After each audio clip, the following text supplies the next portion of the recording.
لسان حال جمهور الاهلي دلوقتي بيقول لو محمد شريف ما ضيعش، لو علي معلول ما ضيعش البلانتي، لو الشناوي ما كررش خطأه، لو ديانج ما عملش الخطأ بتاعه. يا جماعه احنا ما كانش معانا توفيق امبارح. الملخص كله بتاع المباراه بتاعت امبارح، عملنا مباراه كبيره، كنا الاحق بالفوز، ضيعنا انتصار كبير جدا من ايدينا، لكن بنقول التوفيق ما كانش معاك. التوفيق ما كانش معاك. انت لو معاك امبارح شويه حظ وشويه توفيق كنت جبت البلانت بتاع علي معلول، كنت جبت الانفراد بتاع محمد شريف، ما كانش اتحسب علينا ضربتين جزاء، ما كانش اتطرد خالد عبد الفتاح، ما كانش عمل محمد هاني ضربه جزاء، ما كانش ديانج اخطا الخطا بتاعه، ما كانش الشناوي طلع الخطا ده. احنا امبارح ارتكبنا اخطاء كارثيه. اخر ربع ساعه، اخر ربع ساعه ارتكبنا كل الاخطاء زي ريال مدريد بالظبط. اخر 6 دقائق عملنا كل حاجه غلط في الكوره.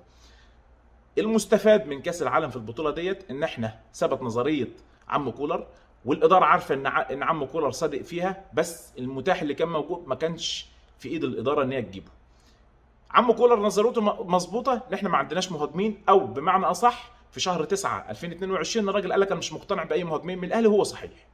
تاني حاجه احنا عايزين تدعيم في حراسه المرمى، مع احترامنا لعلي لطفي، مع احترامنا لمصطفى شوبير، اللعيبه ديت مش بتقل محمد الشناوي، فمحمد الشناوي عايز واحد تقيل معاه بحيث ان هو هيقع مباراه التاني يركب على طول، وفي نفس الوقت يكون في تنافس شديد ما بينهم.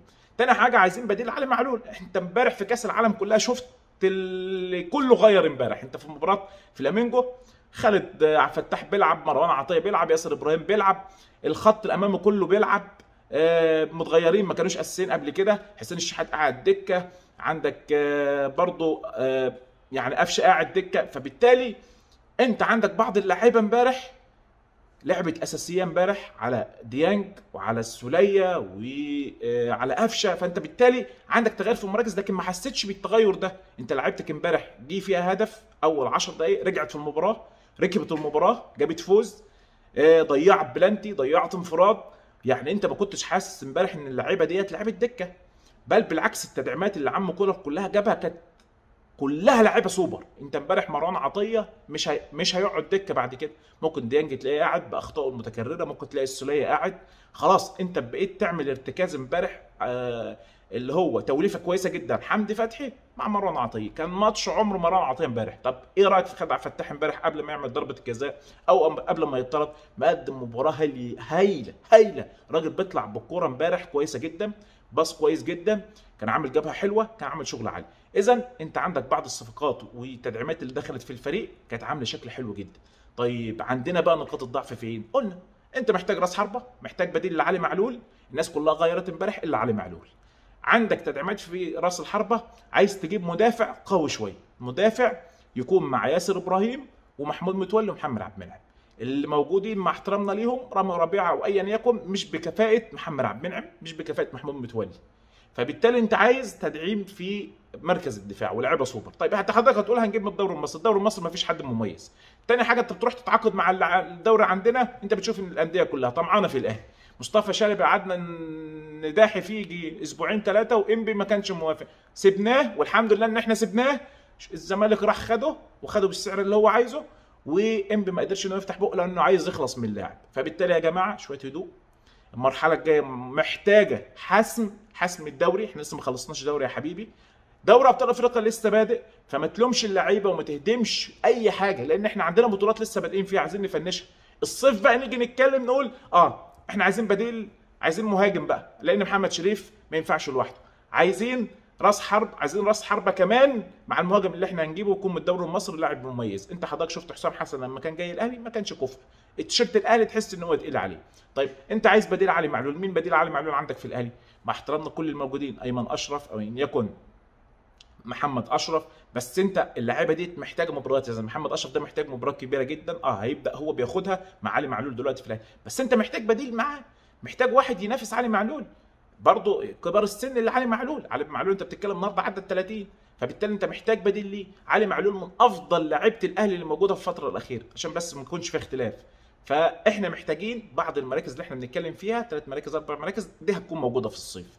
خلاص عم كولر الاداره هتوفر له كل حاجه، بس مش ان احنا نهدم ونهاجم الاداره نقول انت فاشل يا خطيب، فين المهاجم يا خطيب، فين كذا. الاهلي كان بينافس يجيب لعيبه كويسه جدا زي موليكا، وده اللي احنا عايزينه. مش عايزين نروح لاي حد، مش عايزين نروح لكسر، مش عايزين نجيب زي واحد زي ابو واليا، مش عايزين نجيب ناس زي كده ان احنا نجرب فيها ماتش مباراتين دور كامل. لا، انا هروح اصرف ليه واجيب لعيب تعبان؟ لا، انا اجيب لعيب كويس. احنا حاولنا نجيب ده، موليكا ما عرفناش، سوزا ما عرفناش نجيبه، تمام. فبالتالي عم كولر الصيف جاي الموظف اللي انت شايفه واللي انت عارفه هو هيمشيه، لان الراجل عينه احسن من عينك، عينه احسن منك. ما تقوليش احنا مصر النهارده فيها دار افتاء واحده، احنا عندنا 80 دار افتاء كل واحد بيفتي.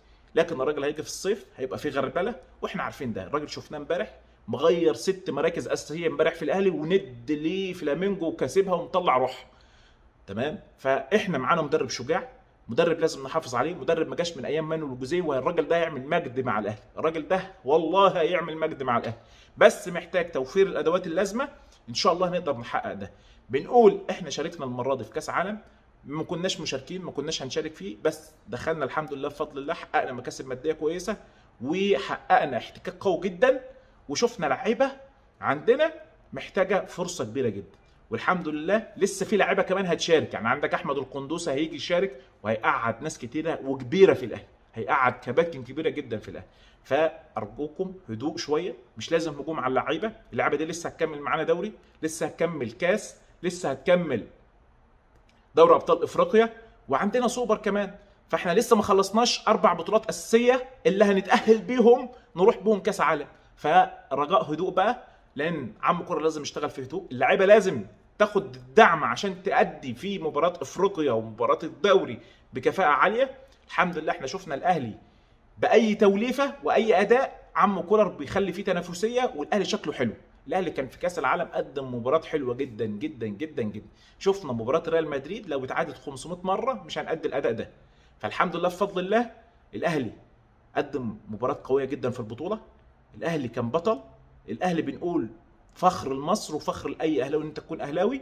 فارجوكم هدوء، الاداره هتشتغل، عم كولر شغال، اللعيبه عايزه دعم عشان المرحله الجايه صعبه، عايزين نفنش كل البطولات اللي احنا داخلين فيها كويس عشان نرجع العوده بتاعتنا كاس العالم تبقى عوده كويسه، ومعانا تدعيمات كويسه ومعانا ثقه عاليه جدا. ان شاء الله كلنا ثقه في الاداره ان هي توفر الدعم ده في الصيف. ان شاء الله الفتره الجايه اللعيبه تبذل قصارى جهدها، ما نشوفش لعيب متخاذل، واللاعب المتخاذل ماشي خلاص، احنا كلنا مقتنعين بده. فارجوكم شويه هدوء يا جمهور الاهلي، لان الفتره الجايه فتره صعبه، فتره تحتاج لحسم.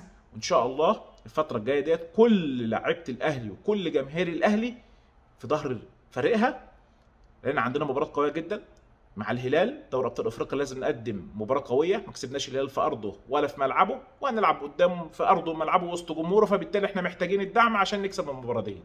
لا غنى عن الفوز في المباراه ديت. فرساله هتكون قويه لكل الانديه ان الاهلي بطل افريقيا راجع، وراجع بقوه كمان، وبعدها على طول هنلاعب اسوان وبعدها نقابل صن داونز. فاحنا محتاجين الفتره الجايه ديت كل الدعم وكل اللعيبه ان هي تكون في كفاءه عاليه. الحمد لله ان احنا معانا مدرب كويس جدا، مدرب شاطر ما جاش من ايام مانويل الجوزيه، وهيكتب مجد جديد مع الاهلي ان شاء الله زي ما احنا بنقول. فمحتاجين بس شويه هدوء عشان القافله تمشي والدنيا تمشي كده. بنقول للجماعه اللي بيهاجموا الاهلي، لو رئيس الزمالك نفسه مأجركم عشان تعملوا كده مش هتعملوا اللي انتوا عملتوه امبارح، ان انتوا تهاجموا اللعيبه وتعملوا اللي انتوا حصل ده. فبالتالي هدوء، القادم افضل ان شاء الله.